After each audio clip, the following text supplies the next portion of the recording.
오늘도 성령 충만을 사모여서 새벽을 깨우며 또 기도의 자리에 나오신 대양의 모든 가족들을 환영하고 축복합니다. 사랑과 은혜가 풍성하신 하나님 아버지, 오늘 이 새벽 하나님 앞에 나와 기도하게 하시니 참으로 감사드립니다. 삶의 무게가 우리의 영혼을 짓누르고 슬픔과 고통이 폭풍처럼 몰려올 때에도 하나님을 향한 신실한 믿음을 잃지 않게 하여 주옵소서. 황무지의 장미가 피어나듯 우리 삶의 도처에도 하나님 안에서의 기쁨과 행복이 피어나게 하옵소서. 부흥의 가운데 큰 은혜 부어주심에 감사드립니다. 우리 각자에게 주신 한 절 한 절의 말씀을 붙잡고 하나님 나라의 법칙대로 살아내는 하나님의 사람 다 될 수 있도록 인도하여 주옵소서. 온 성도가 부흥의 은혜와 역사를 경험하게 하여 주옵소서. 담임 목사님과 사모님의 건강 지키시며 목회 사역 가운데 큰 힘과 능력 부어 주옵소서. 원로 목사님과 사모님의 건강 지키시며 날마다 행복과 기쁨이 넘치는 삶으로 인도하여 주옵소서. 또한 모든 성도의 가정을 지키시고 항상 형통과 복된 삶을 살아갈 수 있도록 인도하여 주옵소서. 조국 대한민국을 지켜 주옵소서. 말씀의 능력이 무너진 사회 곳곳을 다시 세우게 하시고 그곳 가운데 우리 모두를 사용하여 주옵소서. 복음의 은혜로 다시 세워지는 하나님의 나라 되게 하여 주옵소서. 오늘도 세계 선교 사명 감당하시는 귀한 선교사님들과 또한 모든 인생을 하나님께서 인도하여 주셔서 민족과 열방 가운데 하나님의 나라가 임하며 또한 구원받은 백성들이 날마다 더해지게 인도하여 주옵소서. 군복무 중인 주의 자녀들, 해외에 나가 있는 주의 자녀들을 안전하게 지켜 보호하여 주옵소서. 천사찬대 찬양 기쁘게 받으시며 모든 대원들의 가정마다 풍성한 복과 은혜를 내려 주옵소서. 또한 새벽을 깨우며 기도의 자리에 나온 모든 성도들의 가정을 지키시며 하나님 함께하여 주옵소서. 예수 그리스도의 이름으로 간절히 기도드립니다. 아멘. 오늘 하나님께서 우리에게 주시는 말씀은 고린도후서 1장 23절부터 2장 4절까지의 말씀입니다. 신약 성경 286면에 있습니다. 고린도후서 1장 23절부터 2장 4절까지의 말씀 한 절씩 교독하실 때 하나님의 음성 들으시기 바랍니다. 내가 내 목숨을 걸고 하나님을 불러 증언하시게 하노니 내가 다시 고린도에 가지 아니한 것은 너희를 아끼려 함이니 우리가 너희 믿음을 주관하려는 것이 아니요 오직 너희 기쁨을 돕는 자가 되려 함이니 이는 너희가 믿음에 섰음이라. 내가 다시는 너희에게 근심 중에 나아가지 아니하기로 스스로 결심하였노니 내가 너희를 근심하게 한다면 내가 근심하게 한 자밖에 나를 기쁘게 할 자가 누구냐. 내가 이같이 쓴 것은 내가 갈 때에 마땅히 나를 기쁘게 할 자로부터 도리어 근심을 얻을까 염려하며 또 너희 모두에 대한 나의 기쁨이 너희 모두의 기쁨인 줄 확신함이로다. 내가 마음에 큰 눌림과 걱정이 있어 많은 눈물로 너희에게 썼노니 이는 너희로 근심하게 하려 한 것이 아니요 오직 내가 너희를 향하여 넘치는 사랑이 있음을 너희로 알게 하려 함이라. 아멘. 사랑과 신뢰 안에서 세워지는 성도와 목회자, 사랑과 신뢰 안에서 세워지는 성도와 목회자라는 제목으로 말씀을 선포하도록 하겠습니다. 오늘 말씀을 통해서 우리는 성도와 목회자의 관계에 대해서 한번 살펴보고자 합니다. 바울과 고린도 교회에는 깊은 사랑과 신뢰의 관계를 가지고 있었는데요. 이 신뢰의 관계는 단순한 명령과 순종의 관계가 아니라 위로와 사랑으로부터 출발한 아름다운 관계입니다. 바울은 고린도 교회에 편지를 보내며 자신의 사랑을 또 눈물을, 고통을 전달하였습니다. 오늘 우리는 성도와 목회자가 어떻게 서로 세워가야 하는지 또 어떻게 사랑해야 하는지에 대해서 깨달음을 얻고자 합니다. 교회는 결코 목회자 혼자서 이끌어 갈 수 있는 곳이 아닙니다. 또 반대로 성도만으로 목회자 없이 그렇게 세워갈 수 있는 곳도 아닙니다. 하나님은 이 둘을 모두 세우시고 끝없는 사랑의 관계로 아름답게 교회 공동체를 이루어 가십니다. 목회자와 성도의 관계에 있어서 가장 먼저 목회자에게 요구되는 덕목은 신실함입니다. 여기서 신실함이란 지배하려거나 이용하려는 마음이 아니라 성도를 끝까지 돕고 사랑하는 마음, 즉 성도를 사랑하는 마음을 멈추지 않는 것을 뜻합니다. 23절에 내 목숨을 걸고 하나님을 불러 증언하시게 하노니라는 이 말씀은 바울이 한치의 거짓도 없이 사랑을 고린도 교인들을 사랑하고 있음을 보여주는 대목입니다. 그리고 바울이 고린도 성도들에게 가지 않은 이유를 너희를 아끼려 함이다라고 말하고 있습니다. 또한 이어지는 24절 말씀에 바울은 여러분의 믿음을 지배하려는 것이 아닙니다라고 말하면서 자신이 그들의 기쁨을 위해서 존재한다라고 고백하죠. 이처럼 목회자의 리더십은 성도들의 믿음을 강압적으로 다스리려는 것이 아니라 그들을 세우고 기쁨을 나누기 위함입니다. 따라서 올바른 목회자는 성도를 언제까지 사랑하느냐? 끝까지 사랑합니다. 목회자도 인간인지라 마음이 힘들고 어려울 때가 있습니다. 때로는 지치기도 하고 낙심하기도 합니다. 그러나 하나님과 독대하면서 깊은 기도의 시간을 통해 그 마음을 흘려보내고 또 흘려보내는 것이죠. 그리고 다시 하나님의 사랑을 힘입어서 영혼을 사랑하기를 끝까지 도전하는 자들이 진정한 목회자입니다. 우리 믿음의 기초는 예수 그리스도의 희생과 사랑 위에 세워져 있습니다. 목회자를 신뢰하고 성도를 신뢰하기 때문이 아니라 우리를 하나 되게 하신 예수님을 신뢰하기 때문에 불완전한 서로를 사랑할 수 있게 된다라는 말이죠. 따라서 성도와 목회자의 관계는 예수 그리스도에 대한 신실함과 신뢰에 기초해야 한다라는 것이죠.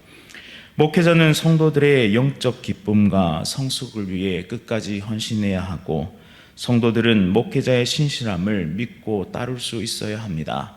그리고 그 신실함의 기초는 바로 예수 그리스도의 사랑입니다. 19세기 영국에서 사역했던 설교의 황태자라 불린 찰스 스펄전 목사님은 그의 신실함과 사랑으로 유명했던 분입니다. 그는 메트로폴리탄 타버나클 교회에서 목회하면서 성도들을 향한 뜨거운 사랑과 헌신으로 성도들의 신뢰를 받았죠. 한 번은 누군가 스펄전 목사님에게 그의 설교와 사역의 비결에 대해서 물은 적이 있었습니다. 그랬더니 그것을 설명하기보다 직접 그 비결을 보여주었습니다. 바로 스펄전 목사님은 설교를 시작할 때 큰 방에서 수많은 성도들이 모여서 스펄전 목사님을 위해 기도하는 장면을 그에게 보여주었습니다. 즉 말씀과 기도로 이어진 관계가 목회자와 성도의 관계입니다.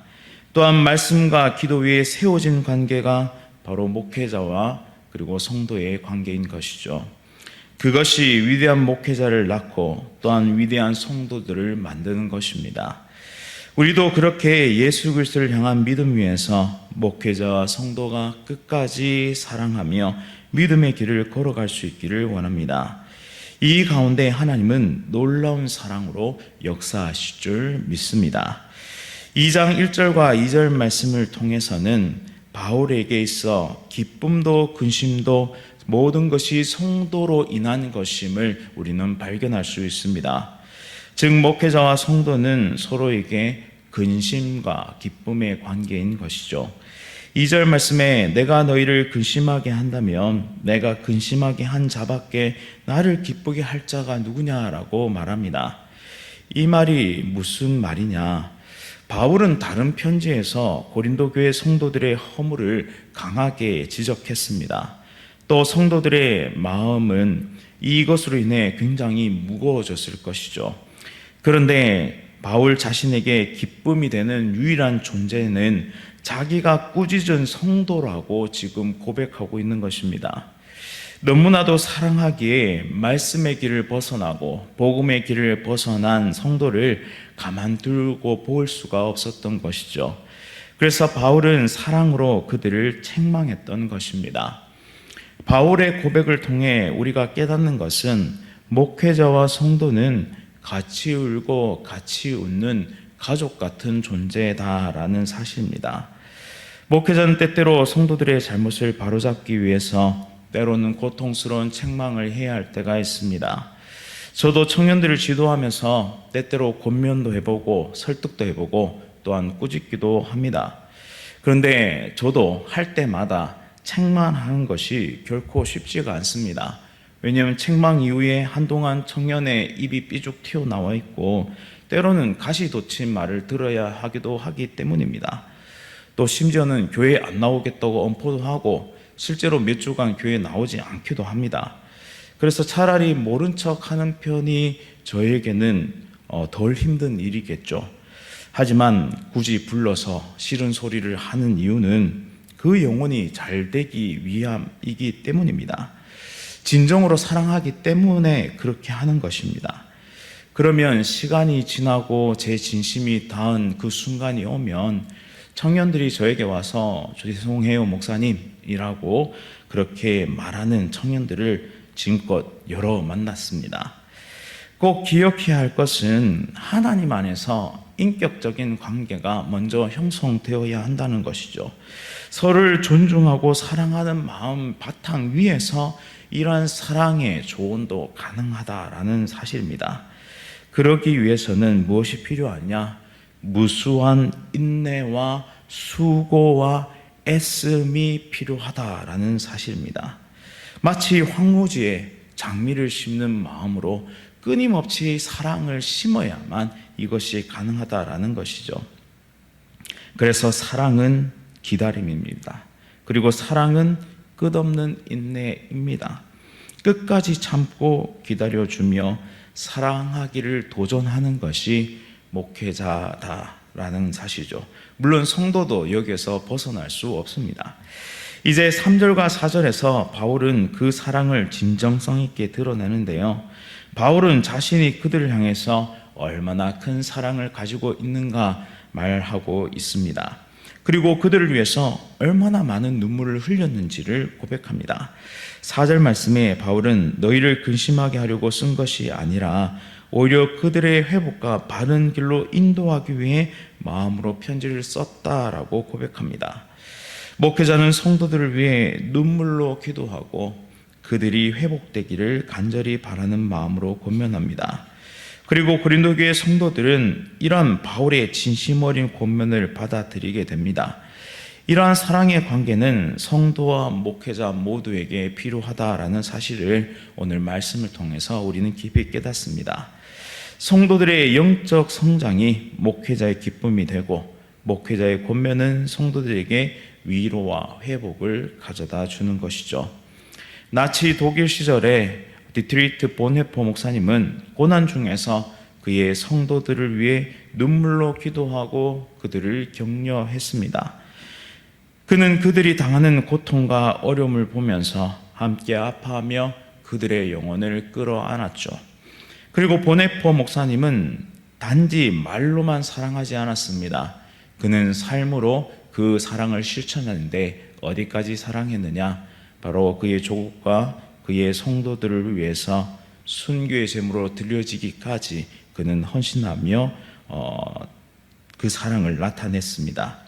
바로 이것이 진정한 목회자의 모습이 아닌가 생각해 봅니다.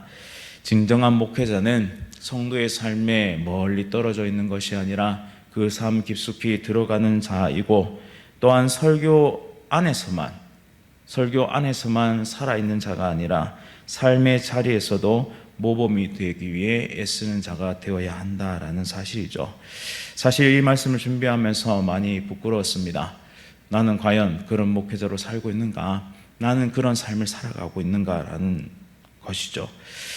이 말씀대로 살아가기 위해 몸부림치는 것을 보면서 어쩌면 우리는 삶의 길을 열어가고 또 그곳 가운데 하나님의 모습이 나타나는 것은 아닌가 그렇게 생각해 봅니다.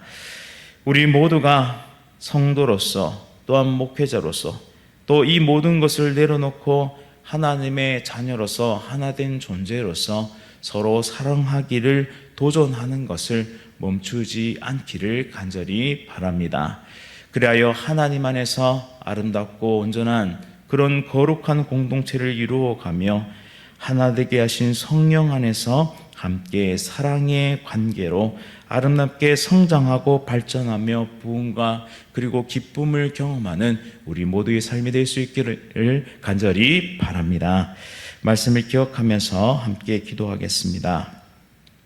사랑과 은혜가 풍성하신 하나님 아버지, 오늘 말씀을 통해 우리의 삶을 비춰주시니 감사드립니다. 이 말씀을 통해서 목회자와 성도의 관계가 어떠해야 하는지, 나는 어떻게 교회 공동체를 이루어 가야 하는지 깨닫게 하시니 참으로 감사드립니다. 하나님, 사랑하기를 멈추지 않게 하여 주시고 또한 서로를 사랑하기를 끝없이 도전하는 은혜의 공동체가 될 수 있도록 인도하여 주옵소서. 모퉁이돌 되신 예수님과 하나 되게 하신 성령님 안에서 서로 용납하게 하시고 서로 인내하게 하시고 서로 참고 위로하고 힘과 용기를 줄 수 있는 아름다운 관계로 성장해 나가는 복되고 귀한 공동체가 될 수 있도록 인도하여 주옵소서.